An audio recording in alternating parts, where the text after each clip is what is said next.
NCERT में एक छोटा सा टॉपिक और दिया हुआ है, मिडिल लेमिला। मिडिल लेमिला को अपन इस एग्जांपल से समझते हैं कि ये जो है ये सेल्स बनाई हुई है मैंने वाइट कलर की, और उसके अंदर ये ऑर्गेनेल्स प्रेजेंट होते हैं। तो इस सेल को क्या बोलेंगे? अब ये जो सेल है इनको तो ये तो सारे सेल हैं, इसमें जो ग्रीन कलर का ये प्रेजेंट होता है, ग्रीन कलर का ये जो प्रेजेंट होता है इसको बोलते हैं मिडिल लेमिला। मिडिल लेमिला यानी कि सेल के मिडिल में जो प्रेजेंट होता है वो बोलते हैं मिडिल लेमिला। और पाइप के ये जो पाइप होती है इसके थ्रू जो कनेक्टेड है दोनों सेल एक दूसरे से, यानी कि इस ग्रीन के टच में ये इन दोनों सेल का बीच वाला पार्ट बिल्कुल भी नहीं आना, ये डायरेक्टली कांटेक्ट में हो रही है दोनों सेल। तो इस कांटेक्ट जो हो रहा है इसको बोलते हैं प्लाज्मोडेस्माटा, यानी कि दो सेल डायरेक्टली अब एक दूसरे से जुड़ी हुई है तो उसको बोलते हैं प्लाज्मोडेस्माटा। और मिडिल लेमिला समझ में आ गया है कि जो दो सेल के बीच में जो प्रेजेंट होता है फ्लूइड लिक्विड जो भी है सॉलिड पार्ट उसको बोलते हैं middle lamella.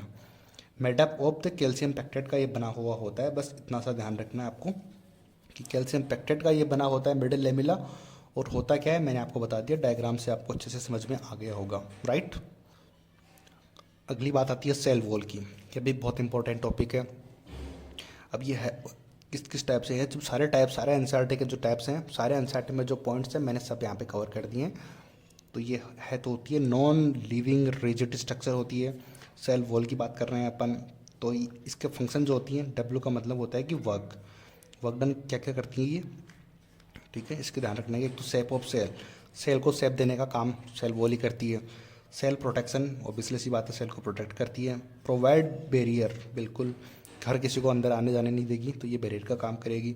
Cell to cell interaction, यानी कि अब तो एक सेल ये है और एक सेल ये है, तो इन सब के बाहर तो सेल मेम्ब्रेन ही प्रेजेंट, सेल वॉल ही प्रेजेंट होती है ना, सब सेल के बाहर सेल वॉल प्रेजेंट होती है। तो जब ये सेल ये दोनों मिलेगी तो इंटरेक्शन सेल वॉल, इसकी भी सेल वॉल इसकी भी सेल वॉल, वही तो टच में आएगी। तो इसलिए ये होते हैं सेल टू सेल इंटरेक्शन भी ये करने में हेल्प करती है। तो एल्गी में जो सेल वॉल होती है वो बनी हुई होती है cell wall made up of the cellulose. Cellulose तो बन आएगा ही आएगा, या तो कॉमन है क्योंकि प्लांट्स हैं तो प्लांट्स में तो सेलुलोज होता ही है, तो ये आप लोगों को याद रह जाएगा। गैलेक्टेंस मैनेंस एंड मिनरल्स, मिनरल्स कौन सा होता है? CaCO3 प्रेजेंट होता है, कैल्शियम कार्बोनेट। ये एल्गी में अंदर प्रेजेंट होती है सेल वॉल। अब प्लांट्स के अंदर बात करते हैं, वही प्लांट्स मैंने कहा था सेलुलोज तो प्लांट में रहता ही है तो ये तो कॉमन है। सेलुलोज के बाद में हेमिसेलुलोज, पैक्टिन्स एंड प्रोटीन्स, ये इनसे मिलकर बनी होती है प्लांट्स की सेल वॉल। अब सेल वॉल दो टाइप की होती है, एक तो प्राइमरी सेल वॉल और एक होती है सेकेंडरी सेल वॉल। अब प्राइमरी सेल वॉल होगी तो ऑब्वियसली बात है प्राइमरी यानी कि पहली पहली होगी तो उसको यंगी तो बोलेंगे, यंगी यानी कि जो ज़्यादा सॉलिड नहीं होती, एकदम स्मूथ सी होती है। अगली जो होगी कि कंप्लीट वो बन चुकी होती है, एकदम सॉलिड हो चुकी होती है बनकर सेल वॉल, तो उसको बोलते हैं मैच्योर। मैच्योर होने के बाद सॉलिड हो जाती है तो वो होती है सेकेंडरी सेल वॉल, राइट। तो सिस्टम की बात करते हैं तो सिस्टम का मतलब होता है कि कुछ ऐसे ऑर्गन्स जो एक दूसरे से मिलकर काम करते हैं, यानी कि एक काम करेगा तो दूसरा उसकी हेल्प करेगा, तीसरा उसकी हेल्प करेगा, इस तरीके से एक सिस्टम के रूप में ये काम करते हैं। आती है बात समझ में, राइट। अब इसमें चार टाइप होने वाले हैं, एग्जाम में ये भी पूछ लेते हैं कि कौन सा एंडो मेम्ब्रेन सिस्टम का पार्ट है या नहीं है। तो फर्स्ट क्वेश्चन तो यहीं से बन गया, तो इनमें से कोई सा होगा और एक नहीं होगा तो वो अपना आंसर हो जाएगा। अगली बात, इनके अंदर जो है एंडो मेम्ब्रेन सिस्टम के अंदर चार चीज़ें प्रेजेंट होती है। इसमें कौन से होते हैं? एंडोप्लाज्मिक रेटिकुलम होता है फर्स्ट, तो इसको ER बोल देंगे अपन शॉर्ट के अंदर। गोल्जी कॉम्प्लेक्स होता है दूसरा, गोल्जी कॉम्प्लेक्स का ऊपर गोल्जी बॉडी अपन GB इसको बोलते हैं। अगला होता है लाइसोसोम और होता है वैक्यूल। ये तीनों एक दूसरे से अटैच होते हैं, दूसरे के वर्क में हेल्प करते हैं, सिस्टम के रूप में काम करते हैं एक के बाद एक, राइट। एंडो मेम्ब्रेन सिस्टम अपन पढ़ रहे थे, एंडो मेम्ब्रेन सिस्टम के अंदर जो चार टाइप पार्ट्स थे अब उनको अपन एक एक करके यहाँ पर पढ़ने वाले हैं। तो फर्स्ट पार्ट होने वाला है एंडोप्लाज्मिक रेटिकुलम। एंडोप्लाज्मिक रेटिकुलम अपन को बताया था ER, इसको स्मॉल शॉर्ट में ER बोलते हैं। अब ये है एनसीईआरटी में जितने टॉपिक है सब कवर कर दिए हैं। Network of tiny tubular structures which scattered in the cytoplasm, यानी कि आपका एग्जाम में पूछ ले कि जो ER है एंडोप्लाज्मिक रेटिकुलम में कहाँ पर प्रेजेंट होती है, तो डायरेक्ट अपना आंसर होगा साइटोप्लाज्म में प्रेजेंट होती है। ऑब्वियसली सी बात है अपन साइटोप्लाज्म की बात कर रहे हैं, सेल ऑर्गेनल्स तो वो साइटोप्लाज्म में ही प्रेजेंट होंगे, ठीक है। एंडोप्लाज्मिक रेटिकुलम साइटोप्लाज्म में प्रेजेंट होती है, ये ट्यूबुल्स के रूप में स्कैटर्ड स्ट्रक्चर होती है साइटोप्लाज्म के अंदर। दो टाइप की होती है, एक तो होती है RER यानी कि rough endoplasmic reticulum, full form तो आपको पता ही होगी यार। एक होता है कि smooth endoplasmic reticulum. Rough endoplasmic reticulum मैंने पीछे भी आपको बताया था, याद होगा आपको। अगर इसमें राइबोसोम प्रेजेंट है तो वो रफ हो जाएगी, और स्मूथ है यानी कि राइबोसोम उसमें एब्सेंट होगा। अब राइबोसोम जिसमें प्रेजेंट होता है तो उसका मेन फंक्शन क्या होता है कि प्रोटीन सिंथेसिस। ये भी राइबोसोम का काम होता है कि प्रोटीन सिंथेसिस, तो राइबोसोम का काम ही प्रोटीन सिंथेसिस है, तो रफ हुई वो राइबोसोम प्रेजेंट की वजह से, राइबोसोम प्रेजेंट की वजह से वो रफ हुई तो यानी कि राइबोसोम प्रेजेंट है तो वो काम करेंगे अपना प्रोटीन सिंथेसिस का। तो आर का काम हो गया प्रोटीन सिंथेसिस। तो एस का क्या हो जाएगा कि इनका मेन फंक्शन होता है lipid like steroid hormone synthesis होती है।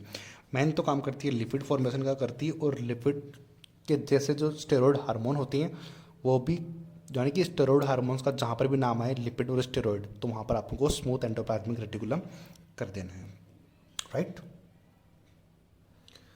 अब बात करते हैं गोल्जी बॉडी की। गोल्जी अपरेटस या फिर गोल्जी बॉडी, इसको जीपी के रूप में बोलते हैं।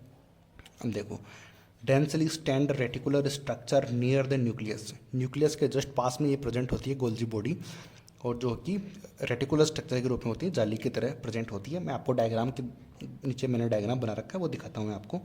दे consist of many flat disc shaped sac और सिस्टर्नी, इसमें सेक और सिस्टर्नी प्रेजेंट होती है, जो कि 0.5 माइक्रोमीटर से लेके 1 माइक्रोमीटर तक प्रेजेंट होती है। इनका जो है ये भी इंपॉर्टेंट है, ये पूछते हैं एग्जाम में काफ़ी बार, तो अपन को हर एक चीज़ जो मैंने लिखी हुई है वो सारे इंपॉर्टेंट है, एक एक लाइन को ध्यान से पढ़ना है। These are stacked parallel to the each other, यानी कि एक दूसरे की ये पैरेलल प्रेजेंट होती है। डायग्राम से सब समझ में आएगा अपन को, मैं दिखाऊंगा डायग्राम आपको। इसका फंक्शन होता है पैकेजिंग ऑफ मॉलिक्यूल्स, बहुत ज़्यादा इंपॉर्टेंट है ये। पैकिंग इतनी बार पूछते हैं अलग अलग टाइप से, लेकिन मेन चीज़ है कि पैकेजिंग का नाम जहाँ पर भी आए आप गोल्जी बॉडी इसमें आँख बंद करके कर देना यार। अब साइट ऑफ फॉर्मेशन कहाँ प्रेजेंट होती है, इसमें ग्लाइकोप्रोटीन और ग्लाइकोलिपिड इसको बोलते हैं। जो ग्लाइकोप्रोटीन और ग्लाइकोलिपिड कहाँ बनते हैं, तो वो बनेंगे गोल्जी बॉडी के अंदर। ग्लाई का नाम आ जाएगा ना, ग्लाइजी गोल्जी, तो जी से याद रख लेना अपन को, गोल्जी बॉडी का ये काम है। ग्लाइकोप्रोटीन ग्लाइकोलिपिड का भी नाम आएगा, प्रोटीन और लिपिड का नाम आएगा तो वो अपन सेल मेम्ब्रेन की बात कर लेंगे, और जब ग्लाइकोप्रोटीन ग्लाइकोलिपिड की बात कर लेंगे तो यहाँ पर गोल्जी अपरेटस का अपना डायरेक्टली अपन वहाँ पर आ जाएगा, राइट। देखो डायग्राम से अपन को अच्छे से समझ में आएगा। ये होती है एंडोप्लाज्मिक रेटिकुलम। एंडोप्लाज्मिक रेटिकुलम इस टाइप की होती है, रेटिकुलर जालिकावत स्ट्रक्चर होती है, मैं बताया था आपको। तो ये जो होती है पैरेलल एक दूसरे के, ये जो होती है इस टाइप से एक दूसरे के पैरेलल प्रेजेंट होती है। ये सारे जीबी है, जीबी है, ये गोल्जी बॉडी है। एक इसकी दो फेस होती है, एक तो सिस फेस होती है जिसको कॉनकेव फेस बोलते हैं, सी से याद रख लेना, सी और ये सी, तो और सी से ध्यान रख लेना कॉन्वेक्स, और सिस फेस होती है, और सिस फेस होती है फॉर्मिंग फेस होती है। यानी कि सिस्टर जब कुछ बनाएगी तो उसको एक्सेप्ट करेगा जीबी, जीबी लेगा तो इधर फॉर्मिंग फेस तो यही है ना, इधर से तो कुछ बनेगी तो इधर से बनेगी, तो इसी फेस को तो ये देगी, इधर से इसको तो देने से रही, तो डायरेक्ट इसको देंगे तो ये फॉर्मिंग फेज ही हो ना। यानी कि यहाँ पर जो प्रोटीन बनाएगी उसको एक्सेप्ट ये वाला पार्टी तो करेगा, तो इसको बोलते हैं फॉर्मिंग फेस, इसीलिए इसको फॉर्मिंग फेस बोलते हैं। और जब अब गोल्जी बॉडी का काम है पैकेजिंग करना, तो ये उस जो चीज़ बनी हुई है यानी कि जो प्रोटीन बना हुआ है उसको पैक करेगी अपनी बॉडी के अंदर, उसको मैच्योर करेंगे, यानी कि उसको एकदम इस टाइप से सेट कर देगी, पैक कर देगी कि आगे अपन को आसानी से उसको ले जा पाएँ। तो इसको बोलते हैं कॉनकेव या ट्रांसफेस दूसरी फेज को, और मैचुरेशन पैक, यानी कि जिस चीज़ को वो इस तरीके से पैक कर देगी जिससे कि अपन आगे पहुँचाने में उसको ईजी हो जाए, राइट। ये होता है गोल्जी बॉडी।